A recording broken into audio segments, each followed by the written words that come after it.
Assalamualaikum warahmatullahi wabarakatuh. Salam sejahtera, Om Swastiastu, Nama Budaya, Salam Kebajikan. Tabikun. Perkenalkan, nama saya Rofika Duri.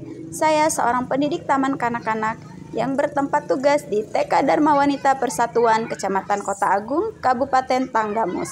Pada kesempatan ini, saya akan mengikuti Jambore GTK dengan jenis GTK inovatif yang akan saya beri judul yaitu Merancang Pembelajaran Berdiferensiasi Berbasis IT untuk meningkatkan literasi, numerasi, sains pada anak usia dini menggunakan video dan game edukatif.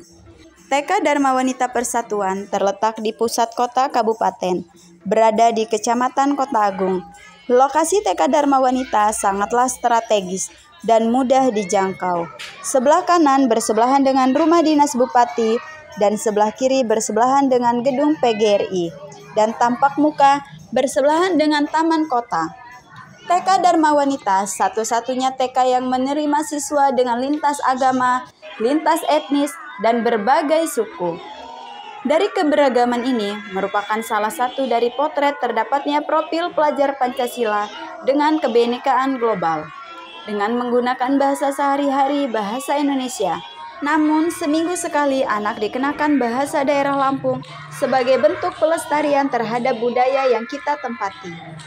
Kurikulum Merdeka memberikan keleluasaan kepada pendidik untuk menciptakan pembelajaran berkualitas yang sesuai dengan kebutuhan dan lingkungan belajar peserta didik. Menurut pendapat Ki Haji Dewantara, maksud pendidikan yaitu menuntun segala kodrat yang ada pada anak-anak, agar mereka dapat mencapai keselamatan dan kebahagiaan yang setinggi-tingginya, baik sebagai manusia maupun sebagai anggota masyarakat. Dengan menerapkan pembelajaran berdiferensiasi, kita dapat memberikan pembelajaran yang menuntun segala kodrat pada anak untuk mencapai kebahagiaan yang setinggi-tingginya, baik sebagai manusia maupun sebagai anggota masyarakat. Sejalan dengan perkembangan zaman, segala aspek dalam kehidupan juga tidak bisa lepas dari yang namanya teknologi. Apalagi dalam dunia pendidikan. Penggunaan teknologi dalam proses pembelajaran memiliki dua fungsi utama, yaitu sebagai alat bantu bagi siswa dan sebagai alat bantu bagi guru. Sebagai alat bantu bagi siswa, TIK mempermudah mereka dalam mengikuti pembelajaran dengan berbagai cara, termasuk kemampuan untuk mengolah kata, membuat grafik, membuat poster, membuat portofolio, dan lain-lain. TIK juga membantu siswa dalam meningkatkan keterampilan teknologi yang penting. Penggunaan teknologi dalam proses pembelajaran memiliki dua fungsi utama, yaitu sebagai alat bantu bagi siswa dan sebagai alat bantu bagi guru. Sebagai alat bantu bagi siswa, TIK mempermudah siswa dalam mengikuti pembelajaran dengan berbagai cara. Sebagai alat bantu bagi guru, TIK memberikan sarana yang mempermudah mencapai tujuan pembelajaran. Guru dapat menggunakan IT untuk menayangkan materi dalam berbagai bentuk seperti video, visual, atau bahkan audio visual. Hal ini dapat membuat pembelajaran lebih menarik dan efektif, serta membantu guru dalam memberikan pemahaman yang lebih baik kepada siswa. Dengan demikian, penggunaan TIK dalam pembelajaran memiliki manfaat ganda, tidak hanya untuk siswa dalam memahami materi, tetapi juga untuk guru dalam mendukung proses pembelajaran. TIK dalam persiapan pembelajaran dapat digunakan sebagai referensi guru dalam mencari bahan ajar dan metode mengajar yang baik. Dalam proses pembelajaran, TIK dapat dimanfaatkan sebagai sumber belajar dan media pembelajaran. Berdasarkan dari latar belakang tersebut, saya berinovasi untuk menerapkan pembelajaran berbasis IT pada anak usia dini, di mana pembelajaran berbasis IT ini dapat menarik minat anak dan membuat anak sangat antusias dan aktif dalam menerima pembelajaran yang diberikan, dan lebih kreatif dalam mengeksplor materi yang telah disampaikan. Dalam meningkatkan literasi dan numerasi anak usia dini, saya dapat menggunakan game edukatif yang saya rancang sendiri menggunakan aplikasi Wordwall.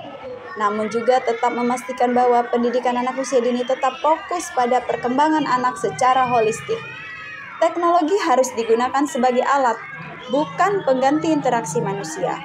Peluangnya adalah menciptakan pendekatan pembelajaran yang seimbang, yang menggabungkan teknologi dengan pengalaman sosial, fisik, dan kreatif yang dibutuhkan anak-anak. Pendidikan anak usia dini yang biasanya dituju kan untuk anak di bawah usia 6 tahun berperan penting dalam meletakkan landasan bagi tumbuh kembang anak. Permasalahan yang saya hadapi terutama di era digital saat ini, anak-anak lebih senang dengan gadget atau handphone, di mana mereka menggunakan handphone hanya untuk sekedar menonton video dan bermain game. Pendidikan anak usia dini menghadapi banyak tantangan dan peluang yang perlu dipahami. Menghadapi tantangan dan peluang pendidikan anak usia dini di era digital memerlukan kesadaran dan kolaborasi antara orang tua, pendidik, dan pengambil kebijakan. Hanya dengan pendekatan teknologi yang komprehensif dan bijaksana, kita dapat memastikan bahwa pendidikan anak usia dini terus memberikan landasan yang kuat bagi perkembangan anak di masa depan. Dari permasalahan yang saya temukan, tentunya ada tantangan yang saya hadapi untuk mencapai tujuan itu. Di antaranya, yang pertama, berkaitan dengan terbatasnya sarana dan prasarana, di mana di TK Dharma Wanita hanya memiliki 1 buah perangkat laptop, 2 buah Chromebook, dan 1 buah LCD proyektor. Sehingga ketika saya akan menerapkan pembelajaran berbasis IT menggunakan metode game edukatif itu membutuhkan waktu yang lumayan lama dikarenakan siswa harus bergantian untuk menggunakannya. Dikarenakan anak usia dini tidak memiliki handphone pribadi, melainkan milik orang tua mereka masing-masing. Jadi tidak memungkinkan untuk dibawa ke sekolah untuk kegiatan belajar. Yang kedua, kurangnya pemahaman di kalangan orang tua dan pendidik tentang bagaimana mengintegrasikan teknologi ke dalam pembelajaran anak prasekolah. Peluang besarnya terletak pada pendekatan inovatif, seperti aplikasi pembelajaran yang dirancang khusus untuk anak-anak. Orang tua dan pendidik harus dilatih tentang cara menggunakan alat-alat ini untuk meningkatkan pengalaman belajar anak-anak. Yang ketiga yaitu kesenjangan sosial. Meski ada teknologi, tidak semua anak memiliki akses yang sama terhadap perangkat dan koneksi internet. Artinya, beberapa anak mungkin tertinggal dalam pengembangan teknologi digitalnya. Peluang yang ada di sini adalah berupaya menutup kesenjangan digital dengan program dan inisiatif yang menyediakan akses terhadap teknologi semua anak. Yang keempat, memastikan bahwa teknologi digunakan secara bijak dan sesuai dengan perkembangan anak. Terlalu banyak screen time dapat mengganggu interaksi sosial dan aktivitas fisik yang penting bagi tumbuh kembang anak. Peluangnya adalah dengan menetapkan pedoman dan batasan yang seimbang dalam penggunaan teknologi dalam pembelajaran anak usia dini. Pantau konten digital yang digunakan oleh anak-anak. Di era digital, anak-anak mudah sekali terpapar konten-konten yang tidak sesuai dengan usianya. Peluangnya adalah untuk mengedukasi anak-anak tentang penggunaan yang aman dan bertanggung jawab saat menjelajahi dunia digital. Merancang pembelajaran berbasis teknologi merupakan pengalaman guru dalam menerapkan pembelajaran berbasis teknologi, menunjukkan bahwa teknologi adalah alat yang sangat kuat untuk meningkatkan pengajaran dan pembelajaran. Guru yang berhasil menggabungkan teknologi dengan keterampilan pengajaran, mereka memberikan dampak positif pada siswa. Guru menciptakan lingkungan yang inovatif dan tidak monoton, mendukung perkembangan individu dan meningkatkan hasil pembelajaran.